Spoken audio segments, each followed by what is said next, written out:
সাবধানে। ও ও আমার জ্যাকেটে আগুন লেগে গেছে। আরে তোমার প্যান্ট, আরে তোমার প্যান্টটা পুড়ে দাঁড়াও, গেছে। ও আমার প্যান্টে সত্যি আগুন ধরে গেছিল। মাঝরাত পার হয়ে গেছে, সো টেকনিক্যালি এখন ডে 2। আমি জানি সবাই এখন ঘুমোতে চাইছে, কিন্তু ঘরটা এখনো যথেষ্ট বড় নয়। হেস তো ভেতরে ঢুকতেও পারছে না, ক্যামেরাম্যান ডেরিয়াসও বাদ পড়েছে। আমি বাইরেই ঘুমাবো। প্রথম দিনে আমরা সাকসেসফুলি আগুন জ্বালিয়েছিলাম আর ওই ছোট্ট অস্বস্তিকর গুহায় গাদাগাদি করে একসাথে ঢুকেছিলাম, কিন্তু ভাই ওটা আমাদের জীবনের অন্যতম বাজে ঘুম ছিল।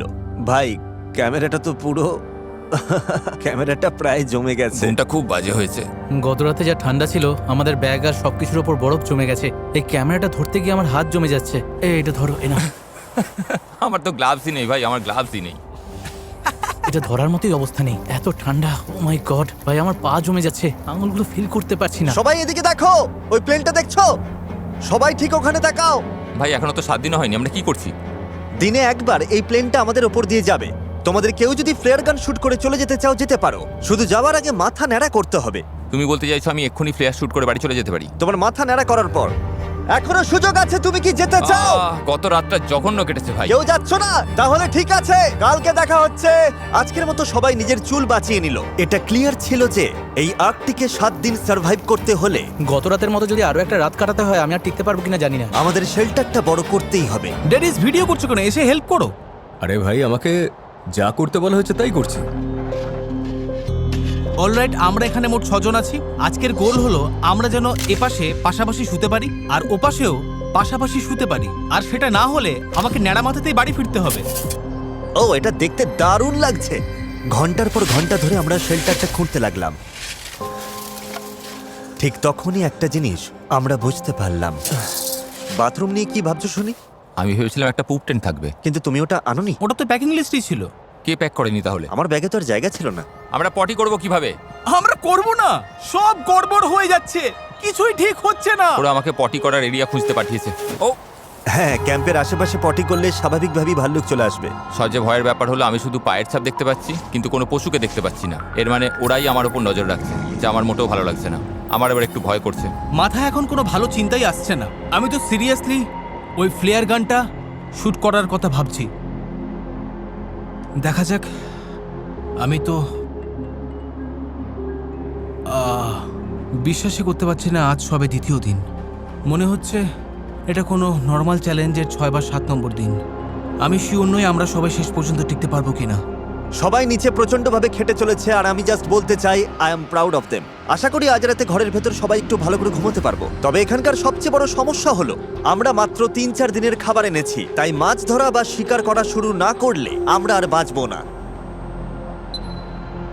ডে 3 এখনো শুরু হয়নি আর আমার মনে হয় নাকে ফ্রস্ট বাইট হচ্ছে। কিছু জায়গায় পার্পল কালার হতে শুরু করেছে, তাই ভিডিওটা বেশ ইন্টারেস্টিং হতে চলেছে।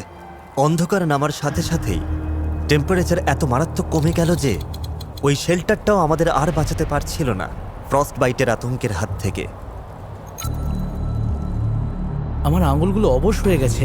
আমার টাচ ফিল করতে পারছো? হালকা। ওহ, তোমার পা খুব ঠান্ডা। দেখছো কেমন ও, সাদা হয়ে পুরো গেছে? সাদা হয়ে এটা গেছে। একদমই ভালো এখানটা লক্ষণ না। আমার বগলের নিচে ঢুকিয়ে দাও। আমার বুড়ো আঙুলটা কখনো ওপর থেকে এতটা ফ্ল্যাট লাগে না। চ্যান্ডলারের আঙুলগুলো সাদা হয়ে গেছে। প্রবাবলি এটা ফ্রস্ট নেই, সো ফ্রস্ট বাইট হওয়ার আগেই আমাদেরকে এগুলো গরম করতে হবে। দুর্ভাগ্যবশত চ্যান্ডলারের কপাল খারাপ। মাদার নেচার আমাদের জন্য আরো একটা সারপ্রাইজ রেখেছিল। কেউ কি মাথা নাড়া করে চলে যেতে চাও? আমি আসলে সেটাই তাহলে ভাবছি। তো ব্যাড লাক, কারণ পাইলট জানালো প্রচন্ড তুষারপাতের জন্য সে ফ্লাই করতে পারবে না। এই চ্যালেঞ্জের সবথেকে খারাপ দিনেও আমরা কি এই জায়গাটা থেকে কোনোভাবে বেরোতে পারবো না? শোনো, আমি তোমাদের বলছি, যেদিন বিপদের চান্স সব থেকে বেশি থাকবে ধরে নাও সেদিনই প্লেন আসতে পারবে না। ও না, গত রাতে কত স্নোফল হয়েছে। ওয়েদার পুরো চেঞ্জ হয়ে গেছে, বেশ ডেঞ্জারাস। তো এক সময় এটাই আমাদের ক্যাম্প ছিল। উহ, আজকে তো একেবারে জমে যাব। এখন আমাদের মেন প্রায়োরিটি ছিল আগুন জ্বালিয়ে একটু গরম হওয়া। ধুর, এ তো নর্মালি এত কঠিন হয় না। কিন্তু রাতের স্নোফলের কারণে একটা নতুন প্রবলেম এলো। সব ভেজা, সব কাঠ ভিজে গেছে। এটা খুবই খারাপ হলো। আমার একটা আইডিয়া আছে। ও পাখির পালক নিয়ে এসছে। এই তো হচ্ছে। এবার কাজ হবে। এই আগুনটা না জ্বললে আজকে আর রক্ষা নেই। ও এই তো স্পার্ক দেখা গেছে। পালকগুলো কাজ করছে। আমাকে আমার জীবনের ঝুঁকি নিয়ে হলেও এটা বাঁচাতে হবে। ও প্লিজ প্লিজ আগুনটা জ্বলে উঠুক। গরম। আগুন জ্বলে গেছে। আমরা এখন শুধু গরম নিয়ে ভাবছি, কিন্তু কিন্তু আমাদের আসলে ফোকাস করা দরকার খাবারের ব্যবস্থা করবার দিকে। আমার কাছে একটা জিনিস আছে যেটা কাজে লাগতে পারে। এটা একটা আইস অগার। বাহ, দারুণ! আমাদের ক্যাম্পের কাছেই একটা জমে যাওয়া লেক আছে, তাই আমরা এই অগার দিয়ে গর্ত করে মাছ ধরতে চেষ্টা করব। তবে যাওয়ার আগে চ্যান্ডলারকে একবার চেক করতে হবে। এখন বেটার লাগছে, কালার ফিরে আসছে। আমি আর হেইজ খাবার খুঁজতে যাচ্ছি, তাই আমরা যখন থাকবো না ডক্টর ডিউটি কে নেবে? আমি ওর খেয়াল রাখতে পারবো। থ্যাঙ্কস নোলান পাশে থাকার জন্য। ওয়েলকাম বাডি। চলো দেখি কিছু মাছ ধরতে পারি কিনা। Good luck. পরে দেখা হবে। এই নোলান, চ্যান্ডলারের খেয়াল রেখো। একদম চিন্তা করো না, ভাই সাবধানে থেকো। তোমরাও সাবধানে থেকো। চলো এই দূরের ডার্ক স্পটগুলোর একটা টার্গেট করি। ঠিক আছে। মেবি ওখানকার বরফটা একটু পাতলা হবে।